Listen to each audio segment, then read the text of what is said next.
Welcome to the Deep Dive. We're the show that cuts through the noise to get you the insights you really need.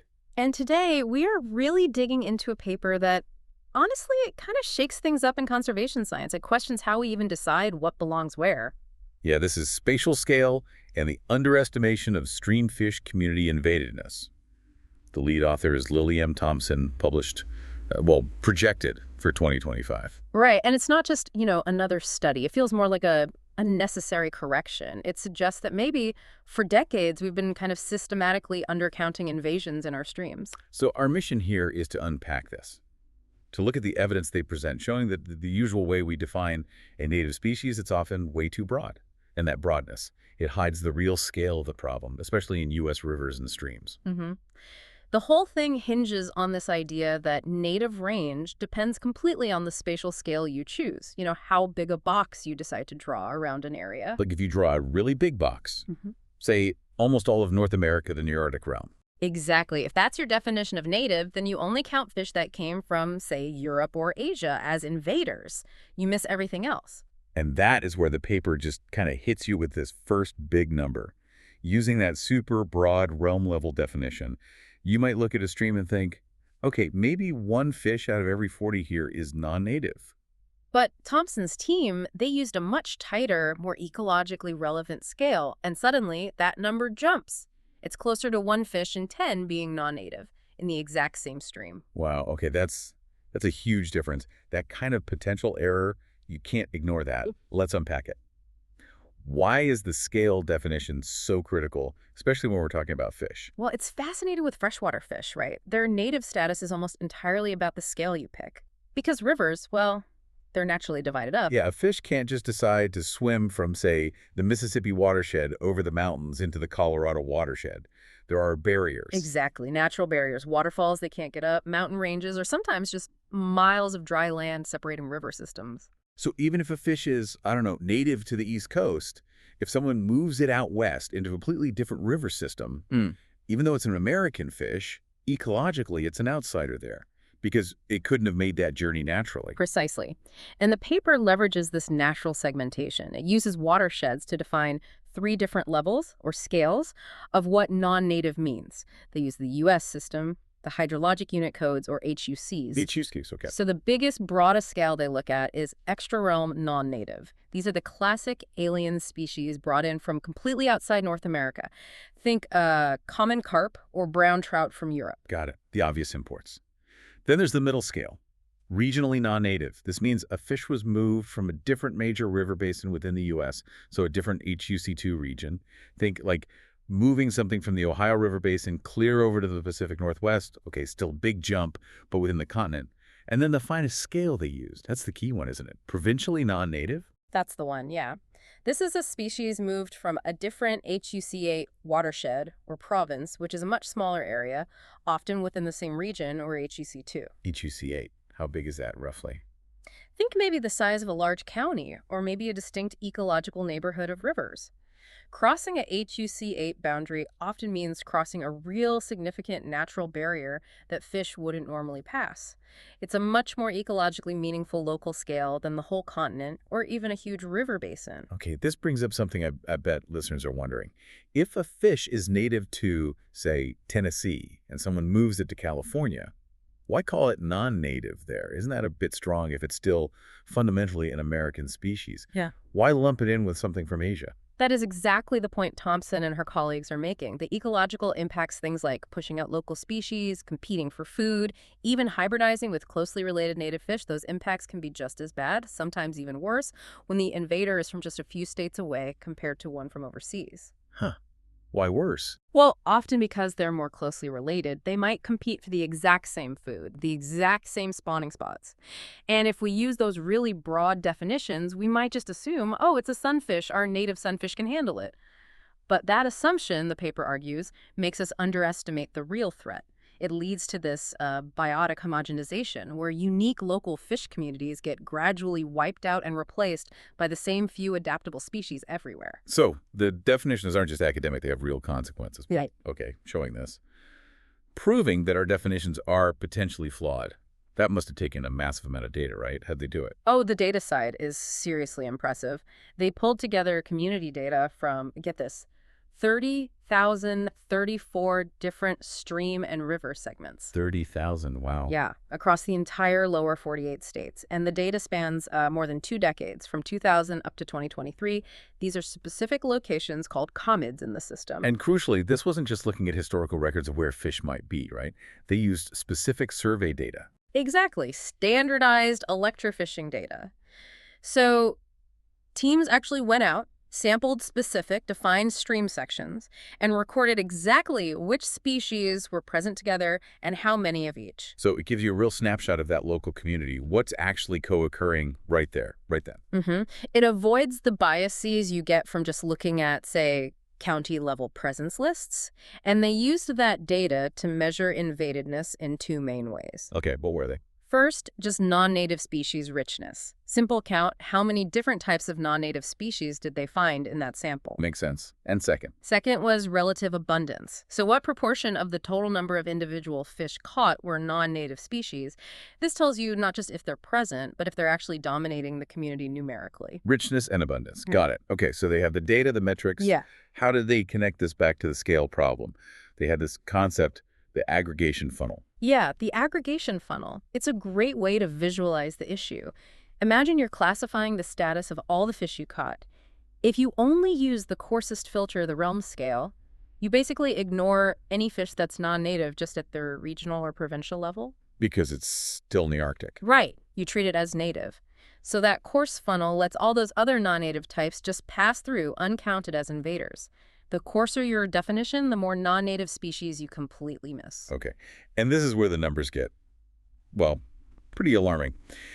When they broke it down by where these non-native fish actually came from, realm, region, or province, where did the bulk of the problem lie? Yeah, this is really the core finding. The biggest group, by far, was the provincial category. Those fish moved just a watershed or two over. Really? More than the ones from other continents? Significantly more. On average, across all those thousands of surveys, purely provincially non-native species ones, only non-native at that finest HUC8 scale, made up 5% of the species found, and almost 4% of the total individual fish caught. Okay, 5% of species, 4% of individuals. Just from that local HUC8 movement. How does that compare to the other categories alone? That's more than double what they found for either the extra realm introductions or the regional HUC2 introductions when considered alone. Wait, hang on. So just by refining the scale from overseas down to different major river basin, we roughly double the count of invaders. And then by refining it again down to neighboring HUC8 watershed, we nearly double it again. That's essentially the effect, yeah. It's like a compounding error. Let's look at the total, the aggregate invadedness. This really shows that doubling. Okay. If you aggregate everything using only that coarsest realm definition, you find only 2.3% of species and 2.5% of individual fish are non-native. That's your 1 in 40 number we started with. Right. The standard, maybe misleadingly low number. When they widened the definition to include the regional scale non-natives, those bigger within continent moves, The numbers went up. they basically doubled, jumped to 4.5% of species and 5.5% of individuals being non-native. Okay, doubled once. And then the final step, including those provincially non-native fish, using the finest HUC8 scale. Nearly doubled again. The total invadedness, using that finest, most ecologically relevant scale, reached 9.7% of species and 9.0% of individuals. Almost 10%. So one fish out of every 10 swimming in the average surveyed stream segment is non-native once you account for these watershed level introductions. Exactly. It's not just finding a few extra species types counted as non-native. It's that these species, particularly the provincial ones, are often abundant. They make up a significant chunk of the actual fish community biomass and numbers. That totally reframes the scope of the issue. And did it change how many streams are considered invaded at all? Oh, dramatically. Using the old realm definition, maybe 23% of stream segments had at least one non-native species. Okay, about 1 in 4. Right, with the provincial definition. It jumped to 52%, more than half. We went from thinking maybe a quarter of streams are invaded to realizing it's actually more like 1 in 2. Astounding. Just by changing the map scale. But I guess where these different types of invaders are found isn't random. The paper looked at geographic hotspots, right? Yeah, the distribution is quite patterned. The extra realm hotspots, those imports from other continents, they're really concentrated in the central U.S. along the Mississippi drainage. Think big river systems, Hmm. lots of human modification. That's where you see the carp, the brown trout really taking hold. Okay. And the regional ones, the HUC2 movers. Those regionally non-native hotspots are a bit different, more prominent in the mid-Atlantic and out west. And the species involved are often those big sport fish. Rainbow trout moved east, brook trout moved west. Suggests, large-scale stocking programs deliberately moving fish across major basin divides. Ah, intentional introductions for fishing. Makes sense. And the most common group, the provincially non-native ones, where are they hotspots? Their hotspots are also strong in the central U.S., but also very much in the mid-Atlantic. And the species, often things like sunfish, lepomis species, black bases, certain catfishes. The kinds of fish people target for local angling. Exactly. Fish that get moved around, maybe to short distances for sport, or maybe accidentally, dumped from bait buckets. I can easily picture that. Someone finishes fishing, dumps their leftover minnows, which might be native one watershed over but not here, and boom, new invasion starts. It explains why those provincial ones are so numerous. They're the species people are most likely to move around locally. And that's the relevance for you, the listener, the non-native fish you're most likely to actually encounter in your local stream. It might not be some exotic creature from halfway around the world. It's probably a neighbor fish just moved across a hill or valley into a watershed where it never lived before. Which leads right into the bigger picture implications. If this scale issue is so fundamental, what does it mean for conservation practice and even for invasion science itself? The paper talks about terminology. Yeah, they make a strong case for being really careful with our words. They argue against using wishy-washy terms like native alien or native transplant Why? What's the harm in those terms? because they tend to minimize the perceived risk. If you call a fish moved from the next watershed a native transplant, it sounds benign. It suggests it's not really a threat like a real alien. But the ecological impacts can be just as bad, as we discussed. Right. So using that softer language might lead managers and the public to think, oh, it's not a priority, and not allocate resources to actually manage the displacement or hybridization that fish might be causing. They argue we need clear, explicit terms based on these ecologically relevant scales. Beyond just words and management, how does this scale thing affect the big theories in invasion biology? Like Darwin's naturalization conundrum. Yeah, it has huge implications there. Darwin's idea was basically this paradox. Are close relatives more likely to invade because they're pre-adapted or less likely because they compete intensely with native relatives? And the scale matters because a provincially non-native fish is often a close relative of the locals, much closer than some random fish from Asia. So, Thompson et al.'s findings suggest that if you study invasion at that fine provincial scale, you might find more evidence for competitive exclusion, what scientists call biotic resistance.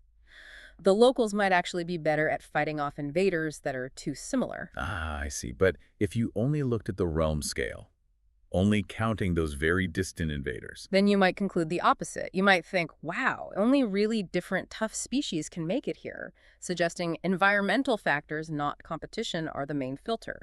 So the scale you choose could completely change your conclusion about a fundamental ecological theory. okay, wow. What about disturbance?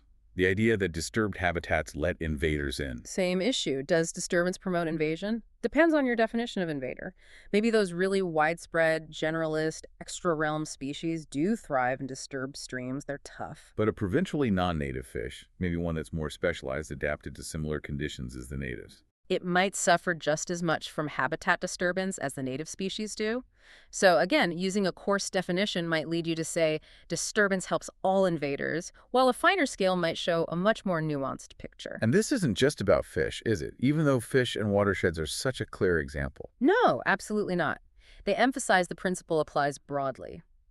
We should be using the finest ecologically relevant spatial resolution possible when defining native ranges for any group of organisms. They gave other examples, right? Like owls. Yeah, the barred owl example is powerful. Native to the eastern U.S., humans helped it spread west, and now it's outcompeting and displacing the native spotted owl in the Pacific Northwest. A huge conservation crisis caused by a native species moving across the continent. Or bullfrogs. American bullfrogs, same story. Native east, moved west, now devastating native frog populations out there. These are major ecological disruptions caused by species that are technically native to the continent, but absolutely not native to the specific ecosystems they've invaded. It drives home that native has to mean more than just born on the same landmass. It has to relate to natural dispersal barriers. That's the core message. Ecological boundaries matter more than political or continental ones. So wrapping this up, this research really showed that how we choose our spatial scale isn't just some minor technical detail. It radically changes how we see the problem of invasion in U.S. streams. We go from thinking of maybe 1 in 40 fish is non-native to realizing it's closer to 1 in 10. And that demands action. The paper is a clear call for researchers to be explicit, to be reproducible about the spatial definitions they use.